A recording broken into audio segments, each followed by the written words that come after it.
Okay, hello and very warm welcome to all. We had started in the last session the concept of insurance. हमने insurance क्या है ये सुन लिया, concept समझ लिया था। फिर से एक बार उसको रिकैप करेंगे और कुछ टर्म्स भी डिस्कस करेंगे about insurance.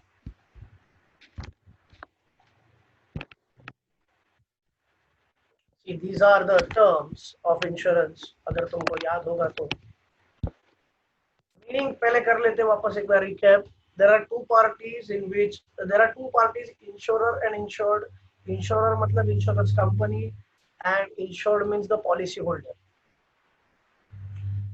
Now insurer promises the insured to compensate the loss, compensate for the loss caused to him, caused to the insurer.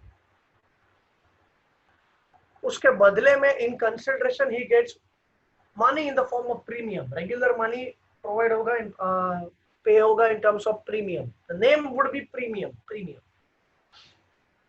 तो कौन पे करेगा प्रीमियम सर? ये तुमने ओ माय गॉड में देखा होगा। अगर मूवी देखा है तो नहीं देखा है तो एक बार इट इज एडवाइजेबल कि वो मूवी देख लो। It overall that movie is very interesting.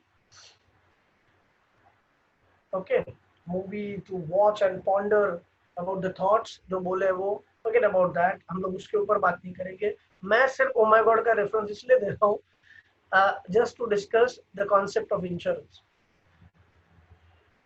Paresh Rawal has to pay premium और उसके बदले में उसको इंश्योरेंस कंपनी देगी प्रोटेक्शन। किस चीज का प्रोटेक्शन सर? कि अगर लॉस हो जाता है, कुछ दुकान गिर जाती है वगैरह वगैरह, तो insurance company bound to compensate. Bound to compensate मतलब ये कमिटमेंट दे रही है इंश्योरेंस कंपनी कि हम आपको कॉम्पेंसेशन दे देंगे। Policy return terms and conditions होते हैं जहां जिस कॉन्ट्रैक्ट में उसको पॉलिसी कहा जाता है। अगर ओ माय गॉड का सीन अगेन याद होगा तो जब दुकान गिर जाती है तब परेश रावल तिजोरी से जो पेपर्स निकालता है, that papers is considered as a policy. और फिर इंश्योरेंस कंपनी में जाके जो डिमांड करता है कि मेरी दुकान गिर गई, मुझे पैसा दे दो, कंपेंसेशन दे दो, that is nothing but a claim. और सबसे पहले आई मीन प्रपोजल एक्चुअली सबसे पहले होना चाहिए था। प्रपोजल मतलब it is a return request कि मुझे पॉलिसी चाहिए। क्लेम चाहिए वो तो बात की बात है, मुझे पॉलिसी चाहिए। तो प्रपोजल होता है सब्जेक्ट मैटर, मतलब जो चीज तुम इंश्योर करवा रहे हो that is subject matter. Like life हो सकती है या गुड्स प्रॉपर्टी या कार्गो और शिप जो इंश्योर होने वाली। Now the next part is principles of insurance. Principles of insurance. Principles of insurance. What is principles of insurance? Let me just adjust in the screen so that it will be legible enough. Okay, this is fine. This is okay. Principle of insurance. There are 7 principles of insurance. Let me give a brief overview of the same. Yes. First of all, insurance का एक बार meaning वापस देख लेते हैं। Insurance is a contract entered between two parties. That is the company assuring in the contract of insurance to compensate as an insurer or assurer. मैंने बोला था insurer normal case में, और अगर लाइफ इंश्योरेंस होगा तो assurer हो जाएगा। Okay. In this contract liable to compensate for the specific loss जो बात की होगी इंश्योरेंस कंपनी में वो। Then next slide is principles of insurance. Now what is principles of insurance? There are 7 principles of insurance as you can see. अच्छा, पूरे दुनिया में जहाँ पे इंश्योरेंस का कॉन्ट्रैक्ट है वहां पे ये 7 प्रिंसिपल्स फॉलो होते हैं। सब जगह पे ये 7 प्रिंसिपल्स फॉलो होते हैं। गूगल पे सर्च कर लेना, यही 7 प्रिंसिपल्स मिलेंगे। हाँ, एक्सप्लेनेशन सब जगह पे थोड़ी सेम होगा, but concepts are same, identical. Okay, so there are 7 principles of insurance. हम आज के लेक्चर में वो डिस्कस करेंगे one by one. Let me first give an introduction of all the 7 points. And then we will go in detail one by one.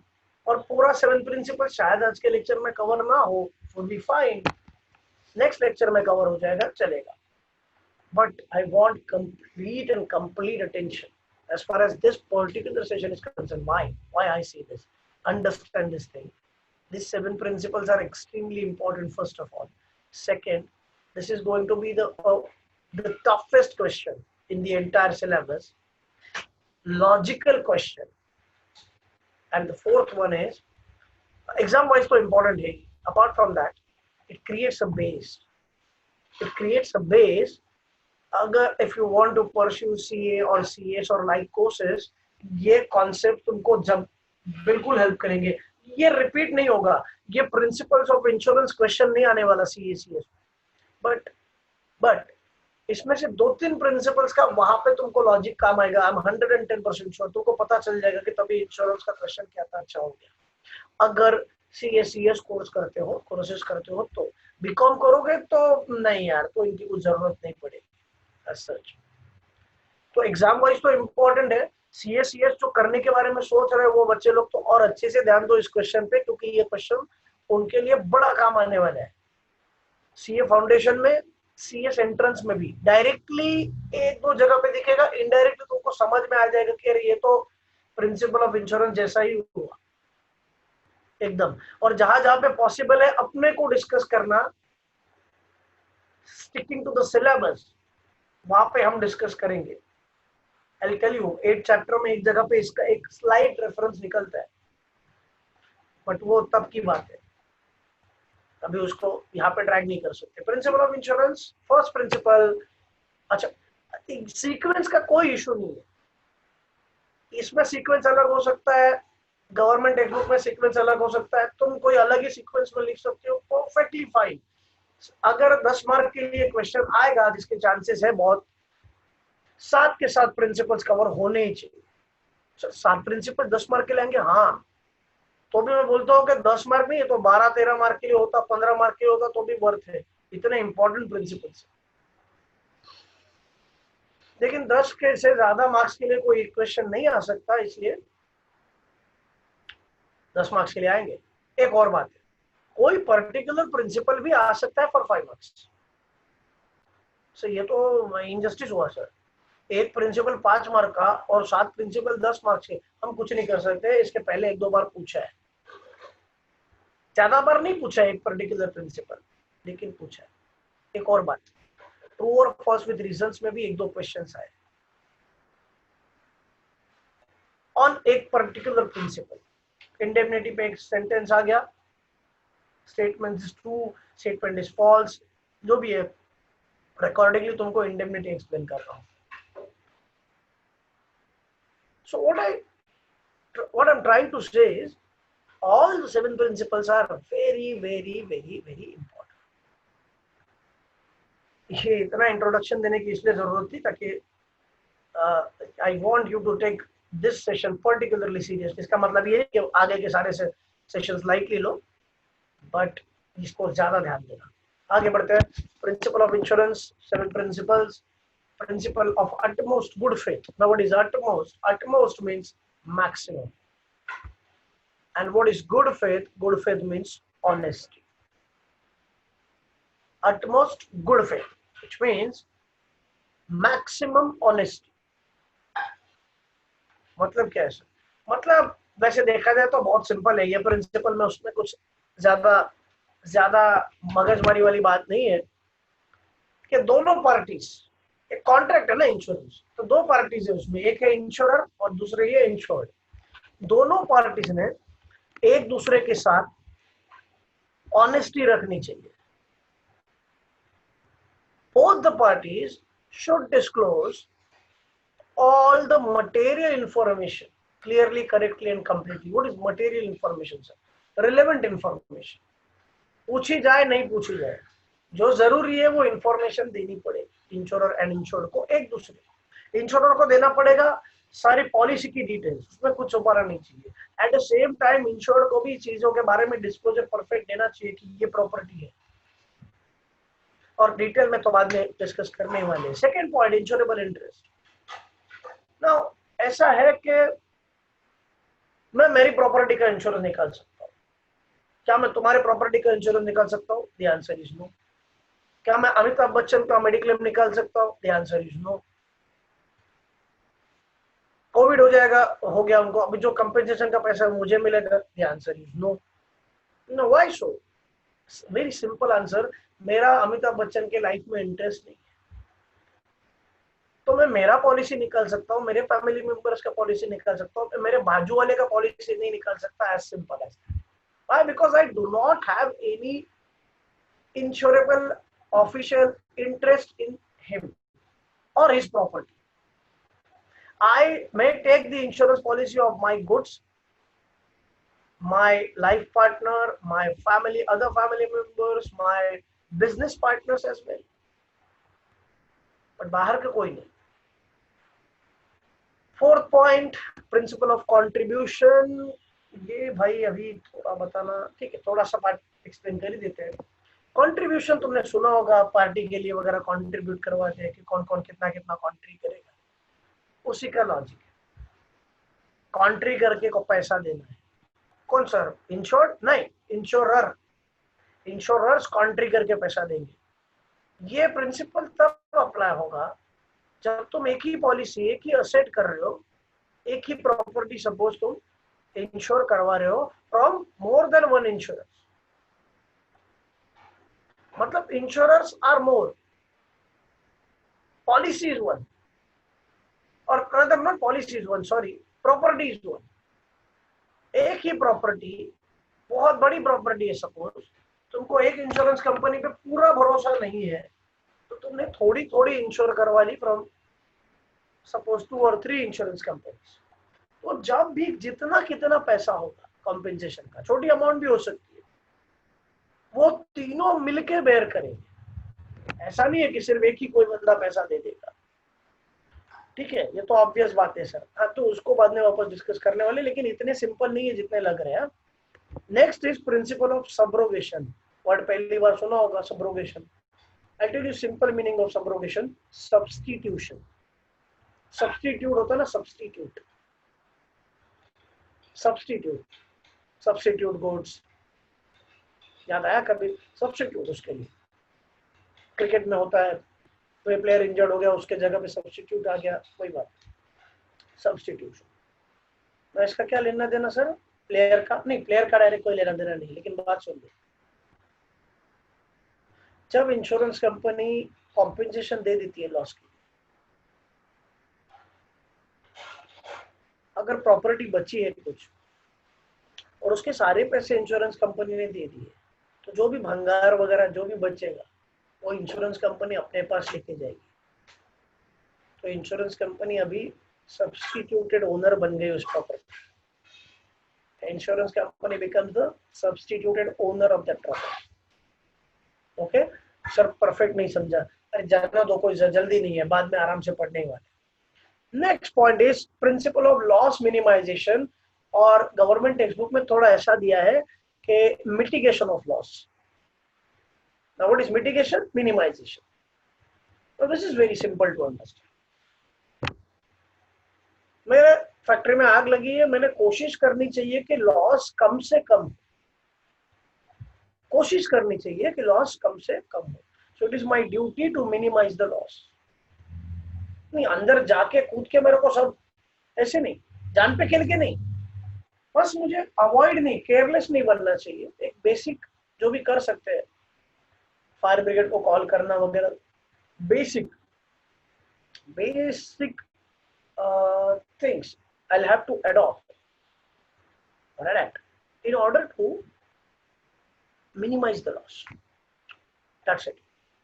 Last but not the least, causa proxima. Now what is causa proxima? Latin phrase, Latin term.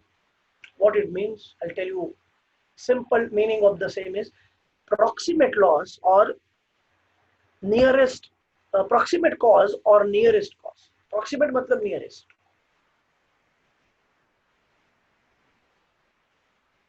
एक loss हुआ है, loss के दो reason से, एक नजदीक का नुकसान, एक दूर का नुकसान। तो नजदीक का नुकसान भर के मिलेगा, दूर का नुकसान भर के नहीं मिलेगा। ये ऐसे कैसे समझेगा सर? हाँ, तो फिर वो बाद में डिस्कस करेंगे। नजदीक का नुकसान और दूर का नुकसान, दो नुकसान हुए हैं, दो रीजंस के वजह से नुकसान हुए हैं। तो जो नजदीक का फैक्टर है, proximate cause, that shall be considered, that should be considered, and the remote cause और दूर का cause consider नहीं किया जाएगा. These are the 7 principles we must learn in today's lecture.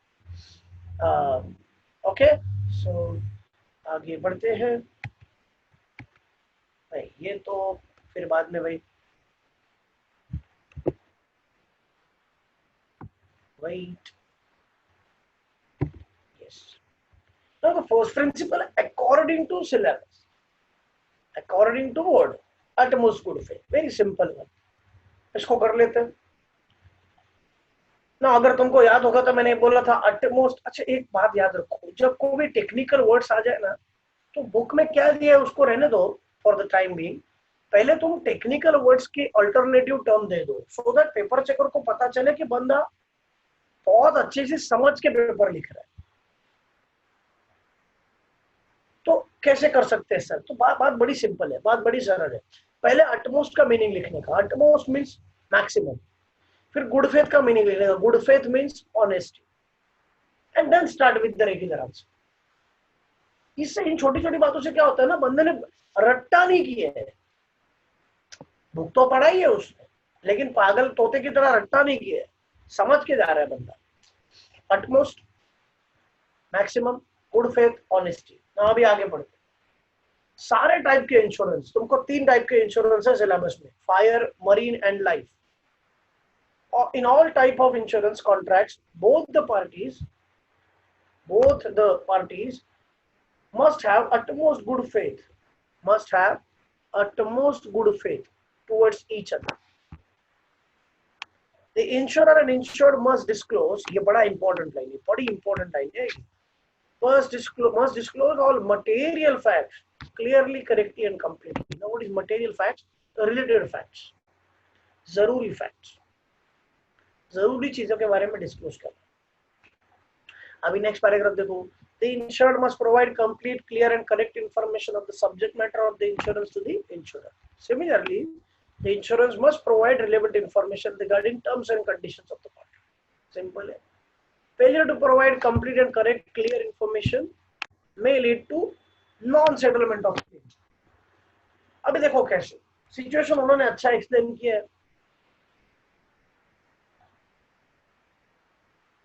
Health insurance निकालना है मिस्टर शांतनु को. शांतनु को ऑलरेडी हार्ट प्रॉब्लम है, हार्ट सर्जरी हो चुकी है, और उसने इंश्योरेंस कंपनी से ये बात छुपाई कि उसके एक ऑलरेडी हार्ट सर्जरी हो गई है. ये बहुत बड़ी बात है, ये तो ऑब्वियस बात है कि बताना जरूरी है. उसने छुपाई और इंश्योरेंस कंपनी को बाद में पता चली. After his death, insurance company comes to know about this fact. As Mr. Shantanu has not provided correct and complete information, claim refuse हो गया. कॉम्पेंसेशन का अमाउंट इंश्योरेंस कंपनी ने नहीं पे किया. क्लियर है? तो दोनों पार्टीज ने जो रिलेटेड इंफॉर्मेशन है उसको डिस्क्लोज करना चाहिए क्लियरली, करेक्टली, कंप्लीटली. मतलब आधा छुपाना भी नहीं चाहिए. जो भी बात है वो क्लियरली बोलो, सही होनी चाहिए और पूरी होनी चाहिए कि क्या प्रॉब्लम था, कितना प्रॉब्लम था, कब हुआ था, कैसे हुआ था, सारी डिटेल्स देनी जरूरी है. जो रिलेटेड इंफॉर्मेशन, 10th में मार्क्स कितने मिले थे, 12th में मार्क्स, ये तो फालतू बात होगी. इसका क्या लेना देना, इसका कोई लेना देना नहीं है. इनकम कितना है उसका क्या लेना देना है तुमको, उससे क्या लेना देना. तुम थोड़ी इनकम टैक्स डिपार्टमेंट हो, तुमको मैं इनकम का डिटेल्स दूं. भाई हेल्थ इंश्योरेंस निकाल रहे हो, तुम हेल्थ के बारे में पूछो, वो बताना जरूरी है.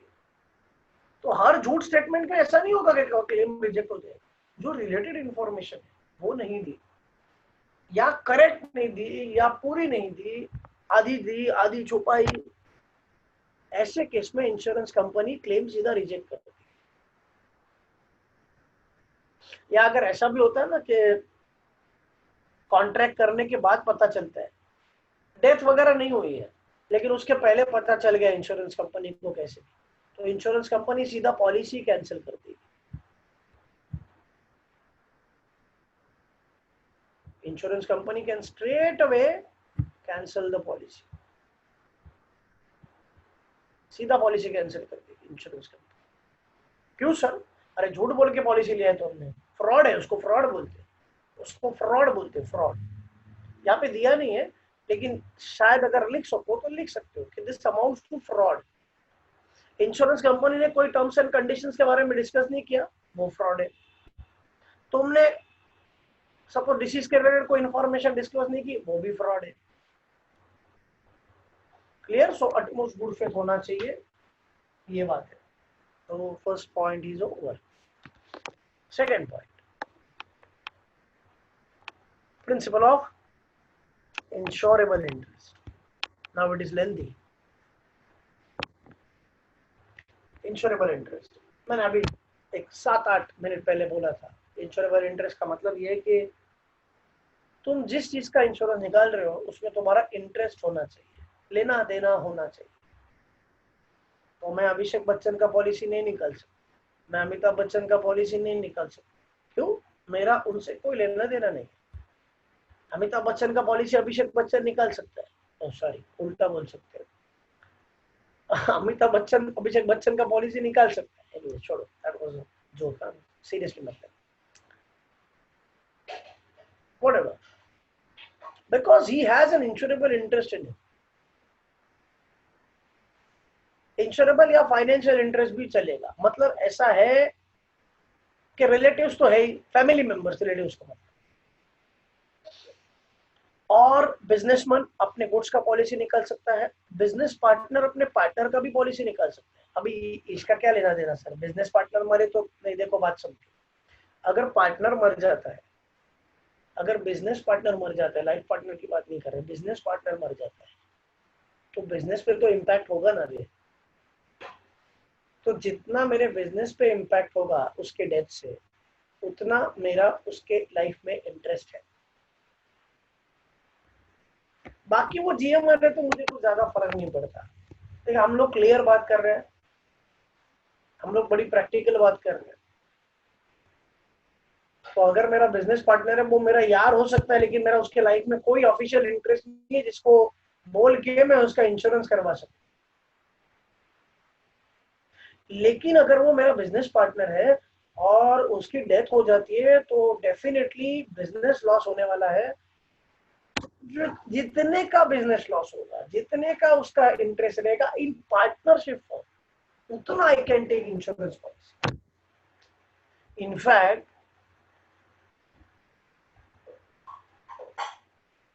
कुछ कंपनीज अपने बड़े की मैन इंश्योरेंस बोलते हैं उसको, टॉप एग्जीक्यूटिव्स का या एमडी का या सीईओ का इंश्योरेंस निकालती है। अभी सीईओ की डेथ हो जाएगी या एमडी की डेथ हो जाएगी तो कंपनी को क्या फर्क पड़ता है, कंपनी तो चलती रहेगी, लेकिन थोड़ा तो लॉस होगा, कुछ ना कुछ तो नुकसान होगा। तो उसके लिए उसका लाइफ इंश्योरेंस कंपनी निकालती है। पैसा कंपनी को मिलेगा बिकॉज लॉस भी कंपनी का होगा।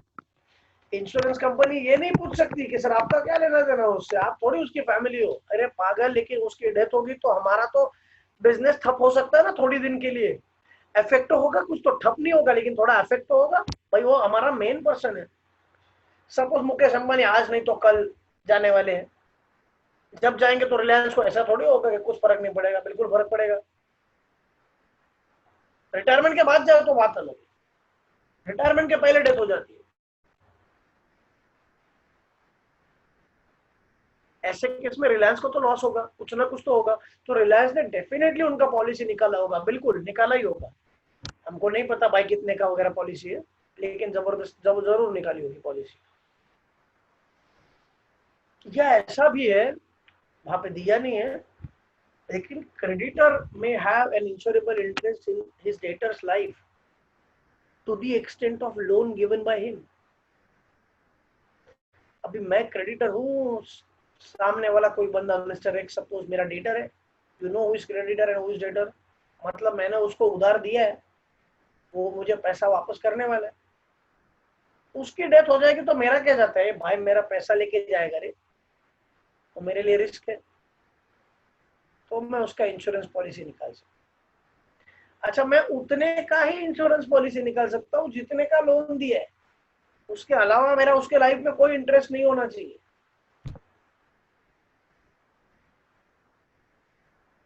So this is called as principle of insurable interest. अभी आगे बढ़ते हैं।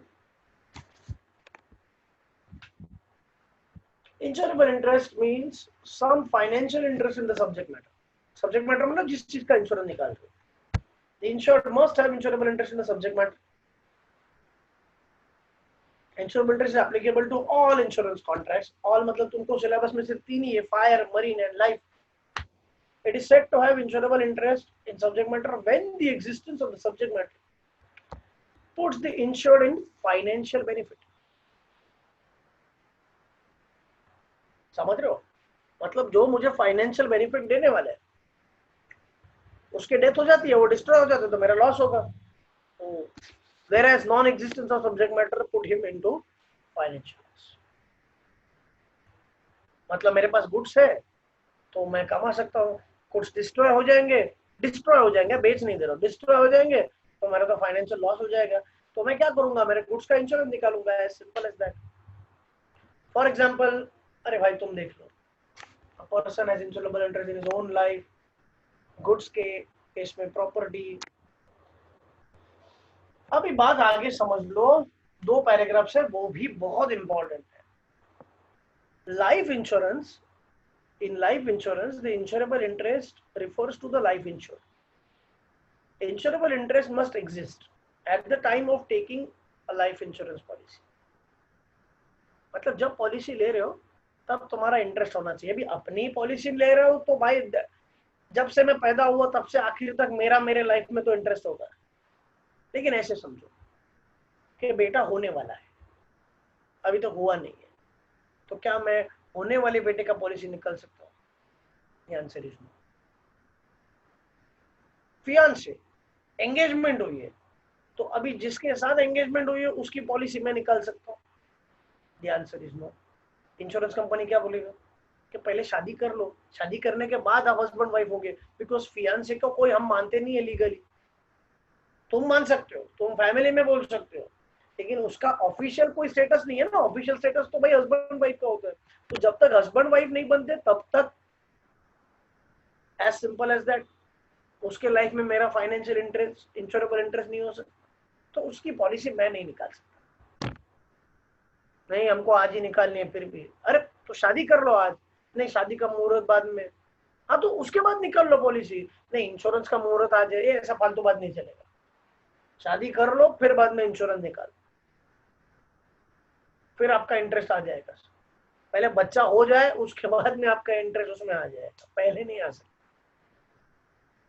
तो जब पॉलिसी निकाल रहे हो तब तुम्हारा उसके लाइफ में इंटरेस्ट होना चाहिए. Second, in fire and marine insurance. Marine मतलब पानी वाला, मरने रिलेटेड कुछ नहीं है वो. Insurable interest must be present at the time of taking policy and at the time of occurrence of loss. मतलब जब एक्सीडेंट हो रहा होगा, जब आग लग रही हो, उस टाइम पे भी इंटरेस्ट चाहिए. और जब पॉलिसी निकाले उस टाइम पे भी इंटरेस्ट. तो ये हो गया principle of insurable interest. And we are going to revise obviously शायद हो भी पूरा सारे 7 प्रिंसिपल, तो अच्छा है. Next part is principle of indemnity. ना व्हाट इज इंडेमनिटी? सॉरी आपने पहले डिस्कस नहीं किया, ओ सो सॉरी, लेकिन अभी डिस्कस करने वाले. इंडेमनिटी मतलब भरचूक. इंडेमनिटी मीन्स भरचूक. सॉरी मेरा उस वक्त रह गया, पता नहीं कैसे वो हो जाता है, सॉरी. बट एनीवेज इंडेमनिटी भरचूक. व्हाट इज भरचूक? सुनना है? अरे कॉम्पेंसेट करना. सर तो बहुत सिंपल है. नहीं थोड़ा है उसमें भी. अभी क्या है सुन लो. कॉम्पेंसेशन कितना मिलेगा उसके ऊपर ये प्रिंसिपल है. सिंपल है. कॉम्पेंसेशन अमाउंट इक्वल्स टू, यहाँ पे ऐसा सेंटेंस में दिया है, I advise you formulate this. Formula बना दो. फॉर्मूला कैसे बनेगा? बहुत सिंपल है. Compensation amount equals to actual loss or policy amount whichever is less। अरे ये दिया है ऑलरेडी, ये दिया है उसमें, बस उसको हमको फॉर्मूला में कन्वर्ट करना है, that's it. So compensation amount equals to actual loss or policy amount whichever is less। Sir एक बार एग्जांपल तो दे दो, एग्जांपल तो करेंगे ना, उनका भी है। देखो बात समझो, पहले हमारा एग्जांपल एक कर लेते। कोई 10 करोड़ की प्रॉपर्टी है, 10 करोड़ का इंश्योरेंस निकाल सकते हो, बिल्कुल 10 करोड़ की प्रॉपर्टी है, 10 करोड़ का इंश्योरेंस निकाल लियो। आग लग गई फैक्ट्री में, गुड्स सिर्फ 7 करोड़ के जल गए, बाकी 3 करोड़ के बच गए। अभी ऐसा थोड़ी आग लग गई मतलब सब कुछ जला के खाक कर ही देगी, 3 करोड़ के गुड्स बच गए। तो बात सिंपल है, 7 करोड़ का लॉस हुआ तो इंश्योरेंस कंपनी भी कितना पैसा देगी? 7 करोड़। तो 10 करोड़ और 7 करोड़ whichever is less आ गया। ऐसा हो जाए कि पॉलिसी 10 करोड़ का ही निकाला था, लेकिन उस वक्त 12 करोड़ के गुड्स थे, फैक्ट्री में ज्यादा गुड्स रखे थे, लेकिन पॉलिसी 10 करोड़ का था, तो इंश्योरेंस कंपनी फिर भी 10 करोड़ ही देगी मैक्सिमम। तो जो लॉस हुआ हो पॉलिसी अमाउंट होगी, इनमें से जो अमाउंट लेस होगी, कम होगी, उतना कॉम्पेंसेशन अमाउंट मिलेगा। अगर लॉस का अमाउंट कम है पॉलिसी से, तो लॉस का अमाउंट भर के मिलेगा पूरा। अगर पॉलिसी का अमाउंट कम है और लॉस ज्यादा हुआ है, तो पॉलिसी का अमाउंट भर के मिलेगा। दोनों में से जो अमाउंट कम होगी उतना तुमको कॉम्पेंसेशन मिल जाएगा। This rule is called as principle of indemnity. Sir indemnity का मीनिंग फिर से बोल दो। इंडेमनिटी का मीनिंग भरचूक। इंडेमनिटी मीन्स भरचूक, कॉम्पेंसेशन। इंडेमनिटी मीन्स भरचूक। So this is the third principle, right? अब इसको एक बार पढ़ लेते हैं अच्छे से। अच्छा एक और बात, ये जो रूल है, ये लाइफ इंश्योरेंस को अप्लाई नहीं होगा। ऐसा क्यों सर, बता दो। लाइफ इंश्योरेंस में पॉलिसी अमाउंट तो तुमने पहले डिसाइड कर ली थी कि मुझे अगर 50 लाख का लाइफ इंश्योरेंस का पॉलिसी निकालना है। एक्चुअल लॉस मेजर हो सकता है क्या डेथ का? इंसान की वैल्यू मनी में मेजर हो सकती है क्या? भले कितना भी निकम्मा आदमी हो, घर वाले उसको रोज बोलते हो कि निकम्मा है, लेकिन इंश्योरेंस कंपनी थोड़ी बोलेगी कि इसकी वैल्यू ही नहीं है कुछ, क्योंकि इसको घर वाले निकम्मा बोलते थे और पूरे मोहल्ले में वो निकम्मा के नाम से फेमस है। अरे नहीं भाई, सवाल ही नहीं पैदा उठता। कितना भी निकम्मा आदमी हो, उसकी वैल्यू मनी में मेजर नहीं हो सकती। So human life, since the human life cannot be measured in terms of money, this rule or this equation is not applicable to life insurance policies। तो वहां पे कितना भर के मिलेगा सर? जितने का पॉलिसी निकाला था उतने। तो कोई बंदे को लग सकता है कि मुझे सिर्फ 50 लाख का लाइफ इंश्योरेंस पॉलिसी निकालना है, किसी को लग सकता है 10 लाख का, किसी को लग सकता है 50 करोड़ का, 60 करोड़ का। क्यों? अंबानी वगैरह अगर होते हैं, उनको थोड़ी यार मतलब 10 लाख, 15 लाख, 50 लाख होगा। उनका पॉलिसी तो कुछ 200 करोड़, 300 करोड़, क्या पता, अभी उससे भी ज्यादा हो सकता है।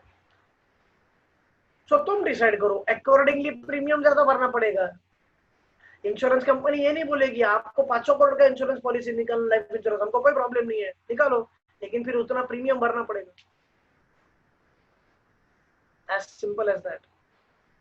हालांकि इतने पॉलिसी अलाउ नहीं करते, बट स्टिल करोड़ में कुछ लोग तो पॉलिसी निकालेंगे। 50 करोड़, 60 करोड़, 70 करोड़, ये तो पॉलिसी निकाल ही सकते। So this is principle of indemnity. Indemnity means guarantee or assurance, Barchuk, to put the insured in the same financial position in which he was immediately prior to the happening of uncertainty। Life को फिलहाल बाजू में रखते मैं ये बोल रहा हूँ, देखो सपोज एग्जांपल है, आग लगने से पहले मेरे पास 50 लाख के गुड्स थे। आग लगने के बाद 50 लाख के गुड्स डिस्ट्रॉय हो गए, मतलब मैं 50 लाख की प्रॉपर्टी का ओनर था। आग खाक करने के बाद मैं जीरो प्रॉपर्टी का ओनर हूं, तो इंश्योरेंस कंपनी मुझे वापस 50 लाख देके मुझे अगेन सेम फाइनेंशियल पोजीशन पे लेके आएगा, और यही है principle of indemnity. Second paragraph, this is applicable to fire, marine and general insurance. General मतलब सर बाकी व्हीकल वगैरह इंश्योरेंस होते हैं सारे। It is not applicable to life insurance, as loss of life can never be measured in terms of money। वही तो मैंने बोला। In case of death of the insured, the actual sum assured, what is sum assured, मैंने last lecture बोला था। sum assured मतलब policy amount. लेकिन एक बात याद रखो, एक बात अच्छे से याद रखो, सिर्फ लाइफ इंश्योरेंस में सम एश्योर्ड बोला जाता है। फायर, मरीन वगैरह इंश्योरेंस केस में सीधा पॉलिसी अमाउंट ही बोला जाता है। लाइफ इंश्योरेंस में हम पॉलिसी अमाउंट नहीं बोलेंगे, हम क्या बोलेंगे, सम एश्योर्ड। तो आपने अभी पॉलिसी अमाउंट बोला था 2-3 मिनट पहले, सॉरी। लाइफ इंश्योरेंस के केस में we will say sum assured is paid to the nominee of the insured. अब यहाँ पे गलती किया उन्होंने, क्योंकि लाइफ इंश्योरेंस के केस में क्या आना चाहिए, एश्योर्ड, एश्योर्ड आना चाहिए। तो हमेशा याद रखो, बुक में गलती की है तो हमेशा याद रखो, अगर लाइफ इंश्योरेंस के रिलेटेड लिख रहे हो तो एश्योर्ड लिखना, एश्योरर लिखना, और पॉलिसी अमाउंट की जगह पे सम एश्योर्ड लिखना। Second paragraph, under this policy, under this principle, the insurer agrees to compensate the insure for actual loss suffered. The amount of actual compensation is limited to the amount of assured loss whichever is less. वही तो बोला मैंने, whichever is lower. वापस एक बार sir, compensation का amount equals to actual नुकसान और पॉलिसी का कीमत, दोनों में से whichever is कम, जो कमती है वही होगा। तो compensation amount equals to actual loss or policy amount whichever is less is the principle of indemnity, and this rule is not applicable to life insurance as human life cannot be measured in terms of money। Example उनका वो भी पढ़ लेते हैं। If property is insured for rupees 2 lakhs and if the loss by fire is 1 lakh, then insured can claim compensation of 1 lakh। कितना भर के मिलेगा, 1 lakh। ठीक है, ओके। तो 3 प्रिंसिपल्स हो गए, राइट, 3 प्रिंसिपल्स हो गए। अभी और 4 बाकी है, पता नहीं आज के लेक्चर में पूरे होंगे या नहीं। 4 पॉइंट सब्रोगेशन, यार ये डिफिकल्ट है, ठीक है ये कर लेते हैं। इसके बाद अगर टाइम मिले तो आगे के पढ़ेंगे, नहीं तो टेंशन नहीं है, कोई टेंशन नहीं है। वापस वही 4 प्रिंसिपल्स रिवाइज करेंगे और नेक्स्ट लेक्चर के लिए रखेंगे बाकी का पार्ट। भाई आई से आराम से जाएंगे क्योंकि ये क्वेश्चन डिफिकल्ट है, शांति से पढ़ना।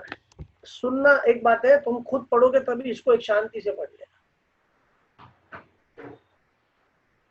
एक साथ ये प्रिंसिपल करने के बाद चाहिए तो ब्रेक लेके तुम कोई दूसरा सब्जेक्ट कर सकते हो, ब्रेक ले सकते हो, जो भी है, लेकिन इसको फुर्सत में पढ़ना अच्छे से।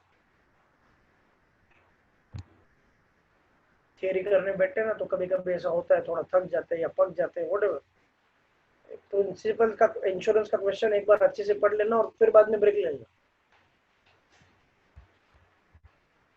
4th point, principal of subrogation. What is subrogation? अभी थोड़ी देर पहले बोला था सब्स्टिट्यूशन, मतलब पैसा पूरा देने के बाद अगर कुछ असेट्स बचे हुए हैं वो इंश्योरेंस कंपनी घर पे लेके जाएगा, सॉरी मतलब लेके जाएगा, तो इंश्योरेंस कंपनी उस प्रॉपर्टी की ओनर बन गई, सब्स्टिट्यूटेड ओनर। तो अभी देखो यहाँ पे एग्जाम्पल तो लिखना ही पड़ेगा, पहले कर लेते हैं। This principle is applicable to all contracts of indemnity. All contracts of indemnity मतलब ये भी लाइफ इंश्योरेंस को अप्लाई नहीं होगा। क्यों सर? क्योंकि इंडेमनिटी भी सिर्फ लाइफ इंश्योरेंस को अप्लाई नहीं होता था, तो ये भी नहीं होगा।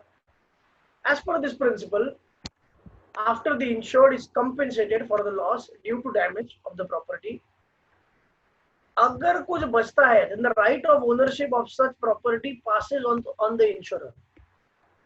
अगर कुछ बचता है और उसका पैसा पूरा मिल गया तुमको, तो वो इंश्योरेंस कंपनी अपने पास लेके, भंगार बचे तो भी पूरा पैसा दिया है ना, तो भंगार इंश्योरेंस कंपनी लेके जाएगी। This principle is applicable only when the damaged property has any value after the event of causing the damage.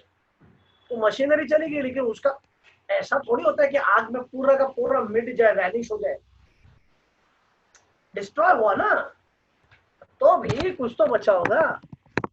हाँ तो भाई वो हम लेके जा रहे हैं, एटलीस्ट हम उससे कुछ तो कमा सके, भंगार में से कुछ तो आ जाएगा, 10-15 हजार तो आ जाएगा बड़ी मशीनरी की, या उसको स्क्रैप में बेच के कुछ ना कुछ तो कमा ही लेंगे। हाँ तो भाई वो हमको प्रॉपर्टी दे दो, क्योंकि हम पूरा पैसा तुमको दे चुके हैं। तो this is called as subrogation, this is called as subrogation.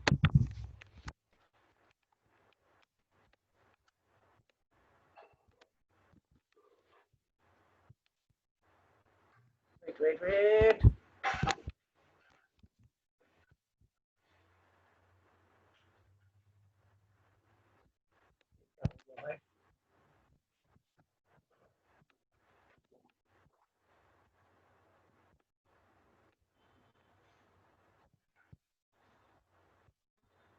Yes,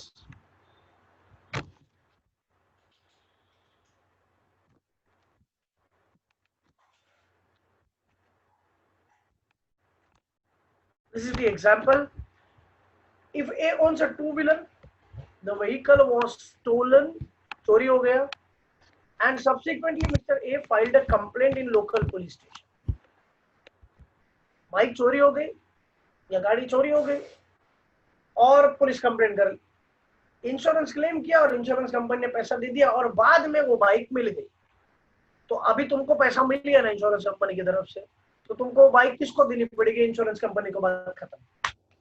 Upon receiving the report from police, the insurance company compensated fully Mr. A for the loss of the vehicle.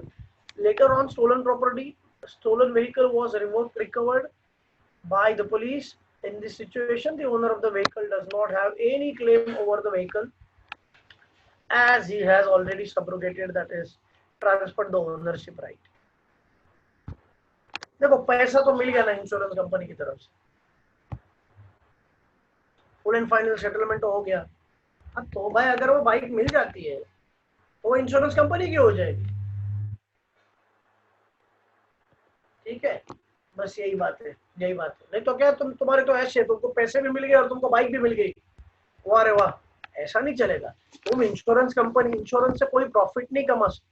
I repeat, insurance का principle ये भी है, उसमें दिया नहीं है कि you can not earn any profit from insurance.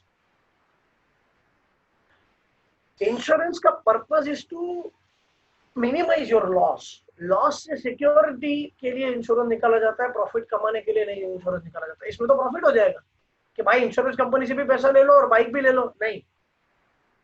हाँ बाइक मिली नहीं तो फिर बात अलग है, लेकिन अगर तुमको पैसे मिल गए तो बाइक तुमको इंश्योरेंस कंपनी को देनी पड़ेगी, उसका जो चाहिए वो करे।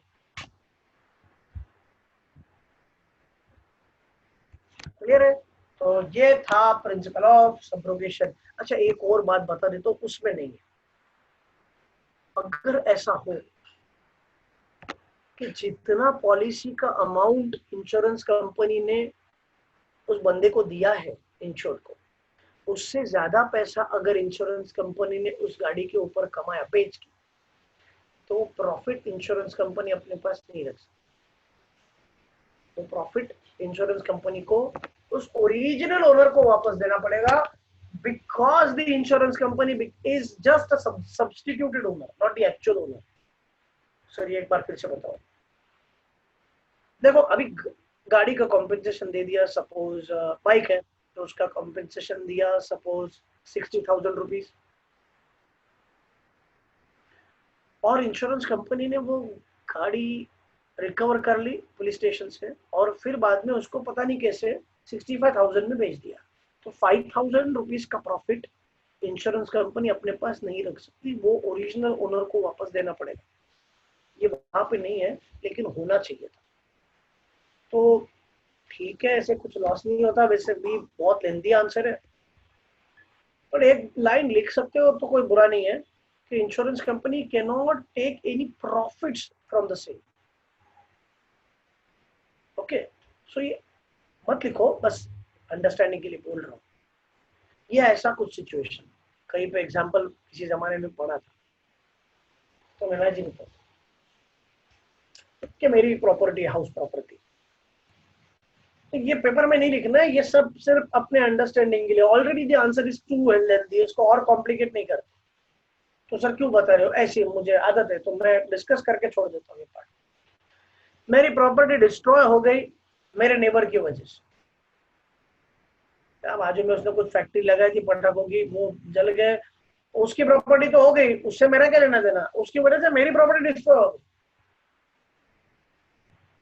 इंश्योरेंस कंपनी ने अच्छा खासा क्लेम दे दिया 1 करोड़ का, क्योंकि प्रॉपर्टी का वैल्यूएशन 1 करोड़ का था, पूरा पूरा पूरा प्रॉपर्टी, ऊपर जो भी है मल्टी स्टोरी बंगलो या जो भी है उसके साथ 1 करोड़ नहीं है, थोड़ा अमाउंट बढ़ा लेते 10 करोड़। तो इंश्योरेंस कंपनी ने मुझे 10 करोड़ रुपए दे दिए, तो I will have to quit my right over that property. मुझे पूरे के पूरे पैसे मिल गए, तो अभी मुझे उसके ऊपर का राइट छीनना क्विट करना पड़ेगा, या फिर मैं क्लेम ही नहीं लूं इंश्योरेंस कंपनी से। तो 10 करोड़ रुपया मैंने राइट लेने के बाद राइट छोड़ दिया, तो जमीन इंश्योरेंस कंपनी की हो जाएगी। अभी ऐसा हो गया कि suppose insurance company files suit against that neighbour, कि उसकी गलती की वजह से डिस्ट्रॉय हो गई प्रॉपर्टी। बात समझ रहे हो? और जब तक केस चली और उसके बाद जब रिजल्ट निकला तब प्रॉपर्टी का वैल्यूएशन बढ़ गया था, बिकॉज यू नो कि इमोबाइल प्रॉपर्टी का भाव बढ़ता है लैंड का, तो उस वक्त का वैल्यू ज्यादा हो गया, तो कंपनी ने 15 करोड़ कमा लिए। Now this 5 crore rupees company, insurance company अपने पास नहीं रख सकती, तो 5 करोड़ का लॉस ओरिजिनल ओनर को वापस देना पड़ेगा, और 5 करोड़ का profit, sorry, after deducting legal charges. Case में जो खर्चा हुआ था वो डिडक्ट कर सकती है इंश्योरेंस कंपनी डेफिनेटली, लेकिन प्रॉफिट नहीं रख सकती अपने पास, because insurance company is the owner but not the actual owner, not the original owner, it is just the substituted owner। जैसे क्रिकेट में देखो ना, सब्स्टिट्यूटेड प्लेयर को बैटिंग नहीं मिलती, इसको प्रॉफिट नहीं मिलेगा, ठीक है, लेकिन क्योंकि ये सिलेबस में है ही नहीं, तो सिर्फ भाई नॉलेज के लिए याद रखो।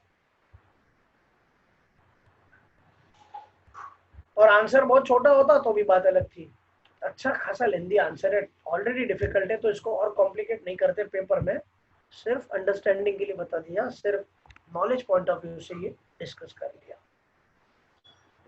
Okay, so these are the 4 principles, 4 important principles of insurance. Now, contribution is a very difficult concept जो आज के लेक्चर में नहीं करते, तो simple principle is mitigation of loss. So what we will do, 6 principle एक कर लेते हैं, and then we will revise, and the today's session will be completed. तो आज ये 5 principles करेंगे। mitigation of loss, which is very simple. Now what is mitigation? Minimization बोला था। So it is the duty of the insured to try his best to reduce the loss. कोशिश करनी चाहिए कि मेरा लॉस कम से कम हो। सर फिर भी ज्यादा हो गया, बहुत कोशिश की, फिर भी सर लॉस बहुत ज्यादा हो गया, तो इसमें मेरी कोई गलती नहीं है। मेरे फैक्ट्री को आग लगी,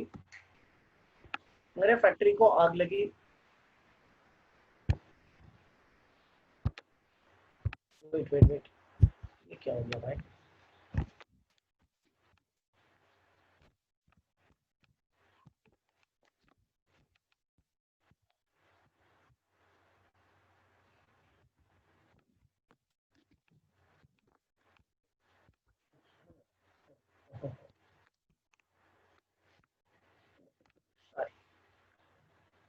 मेरे फैक्ट्री में आग लग गई, गुड्स डिस्ट्रॉय हो रहे हैं, आग लग रही है, जो पता चला, तो मैंने कोशिश करनी चाहिए कि वो आग बुझाओ, मैंने कोशिश करनी चाहिए कि उससे और फर्दर लॉस ना हो, कोशिश करनी चाहिए। बोले आग लग गई और मैं ऐसे ही देख रहा हूँ केयरलेस, अरे जाने दे यार, क्या मस्त आग लगी यार, मेरा बचपन से ड्रीम था यार फैक्ट्री को आग लगे, कुछ ऐसा देखने को। Insurance company is not going to pay anything to me. ऐसा क्यों सर? ऐसा क्यों? इसलिए क्योंकि इंश्योरेंस कंपनी अज्यूम करेगी कि आग लगी नहीं है, ये आग लगाई गई है। ये समझा नहीं सर? ये समझा नहीं? इंश्योरेंस कंपनी विल अज्यूम कि आग लगी नहीं है, ये आग लगाई गई है। अज्यूम करेगी insurance company. Wait, I repeat, insurance company will assume कि आग लगी है, लगाई गई है, लगी नहीं, ये बात है। सो इंश्योरेंस कंपनी, मैंने कोशिश करनी चाहिए कि इंश्योरेंस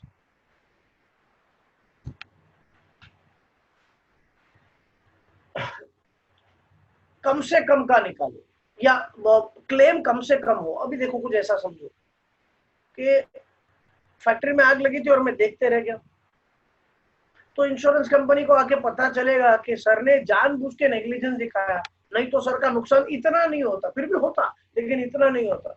तो इंश्योरेंस कंपनी विल अज्यूम कि आग लगाई गई है और insurance company is not giving to pay even a single rupee, because sir you remain careless. तो आप केयरलेस हो तो हम भी केयरलेस, हम भी नहीं देंगे, जा जो चाहिए करो। अब इसका मतलब ये नहीं कि मैं फैक्ट्री में घुस के अंदर ऐसा करूं, नहीं, जरूरत नहीं है भाई, इतना सब करने का जरूरत नहीं है, इतना सब करने का जरूरत नहीं है। तो उनको सिर्फ बेसिक कॉशंस देने हैं टू प्रोटेक्ट और सिक्योर फ्रॉम फर्दर लॉसेस। मतलब फायर ब्रिगेड को फोन कर सकते हो, फायर एक्सटिंग्विशर सप्लाई कर सकते हो, बस खत्म। जितना बेसिक क्वेश्चन ऐसा पूछा जाएगा कि सर आप अगर पॉलिसी नहीं निकालते, अगर आप पॉलिसी नहीं निकालते तो क्या ऐसे ही सोते रहते, ऐसे ही देखते रहते? नहीं, मैं तो कोशिश करता।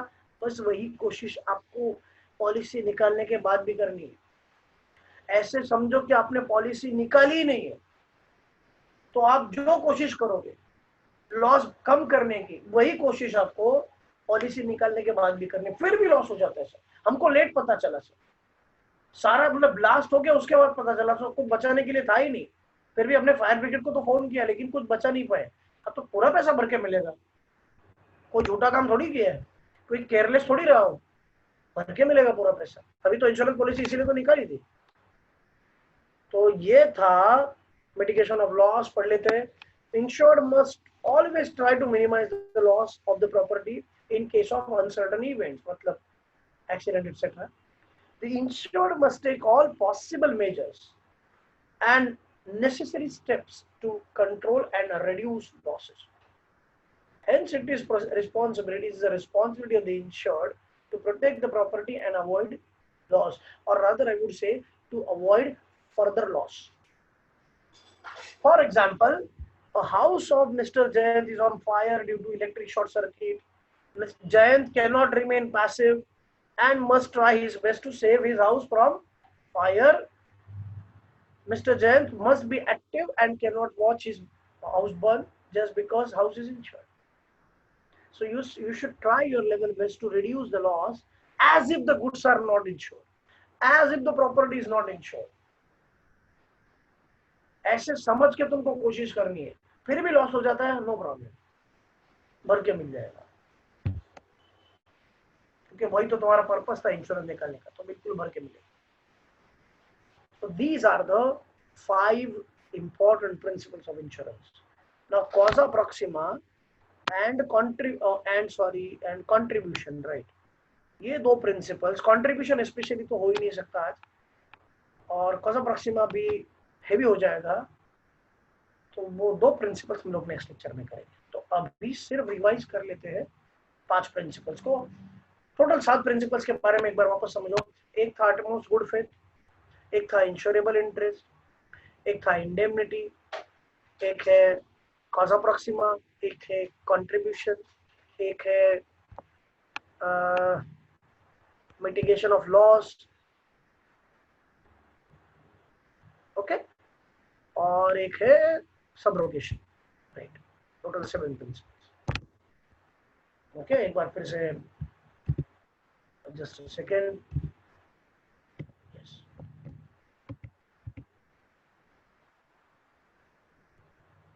सी, good faith, insurable interest, indemnity, contribution, subrogation, loss minimization, causa proxima. हमने कितने किए सर? हमने गुड फेथ खत्म किया, इंश्योरेबल इंटरेस्ट खत्म किया, इंडेमनिटी भी पढ़ लिया, सब्रोगेशन भी समझ लिया, और हमने समझा लॉस मिनिमाइजेशन। बस यही प्रिंसिपल्स को एक बार वापस डिस्कस कर लेते हैं।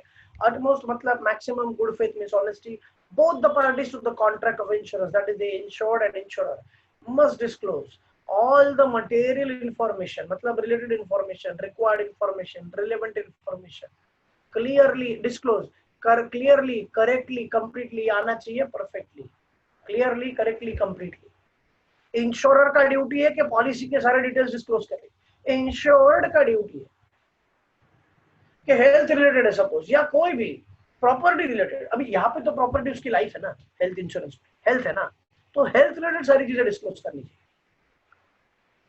अगर ऐसा देखा गया, if it is found that one of the parties to the contract of insurance has not disclosed the facts, then the other person can cancel the contract or can reject the compensation amount. तो ये good faith हो गया, most good faith. Insurable interest मतलब person should have insurable interest in the property. Businessman can take the policy of his own goods. A business partner can take the policy of his other business partner.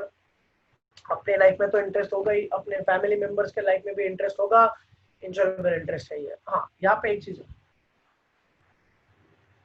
in case of a life insurance policy, insurable interest must be present at the time of taking the policy. And in case of fire and marine insurance,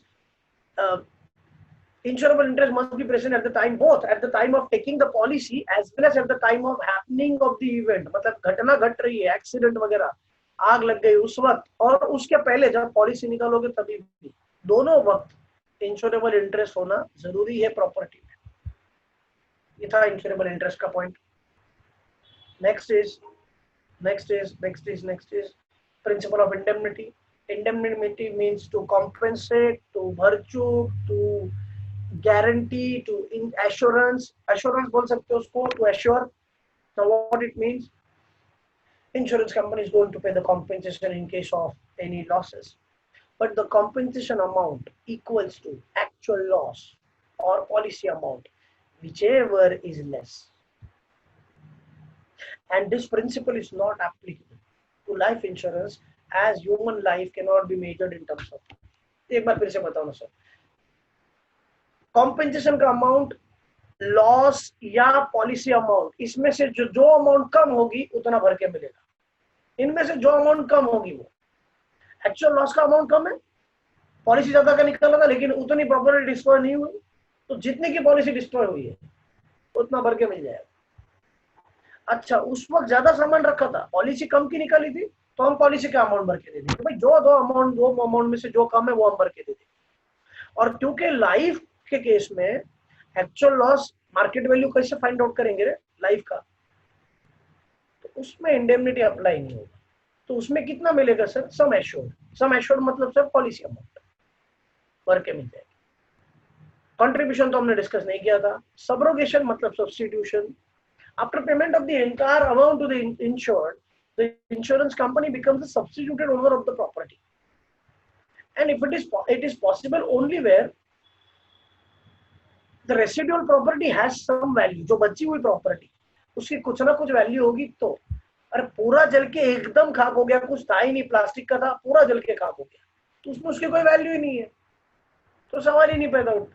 लेकिन अगर ion है उसमें कुछ ना कुछ तो policy property transfer होने वाली है, बिल्कुल, तो पॉलिसी इंश्योरेंस कंपनी ओनर बनेगी। और बहुत अच्छा एग्जांपल बोर्ड ने कवर किया है कि बाइक का इंश्योरेंस निकाला है, बाइक चोरी हो गई, इंश्योरेंस कंपनी ने पैसा पूरा का पूरा दे दिया, फिर बाइक मिल गई क्योंकि तुमने पुलिस कंप्लेंट की थी, तो जो मिली हुई बाइक है वो इंश्योरेंस कंपनी अपने पास लेके जाएगी, फिर वो तुमको नहीं मिलेगी, नहीं तो तुम तो बेनिफिट हो जाएगा तुमको, ये नहीं चलेगा। सब्रोगेशन हो गया। Now what is law? एक बार मैंने फिर भी बोला था तुमको कि कोई भी प्रॉपर्टी प्रॉफिट नहीं कमा सकती, मतलब मैं भी दोनों चीजें नहीं ले सकता, पैसा एंड गाड़ी, और इंश्योरेंस कंपनी भी अगर गाड़ी वो बेचेगी तो उससे प्रॉफिट नहीं कमा सकती। बिकॉज बात समझो, गाड़ी बेच के प्रॉफिट कमाना ये इंश्योरेंस का काम नहीं है। इंश्योरेंस का काम क्या है वो तुम जानते हो, वही काम कर सकती है इंश्योरेंस का। नेक्स्ट इज लॉस मिनिमाइजेशन और मिटिगेशन ऑफ लॉस।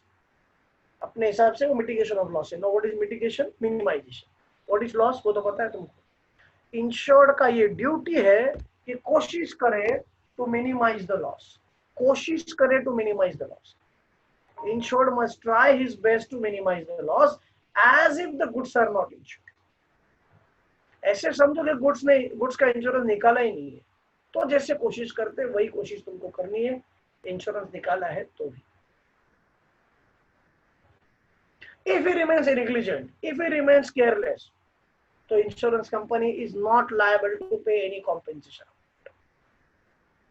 So ये था loss minimisation.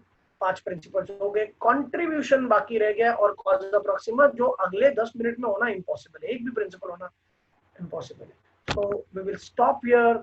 In the next lecture we will discuss contribution and cause approxima and a brief recap of all the 7 principles again, and then we will go further. Thank you so much. Bye. Have a nice day. Take care. God bless you.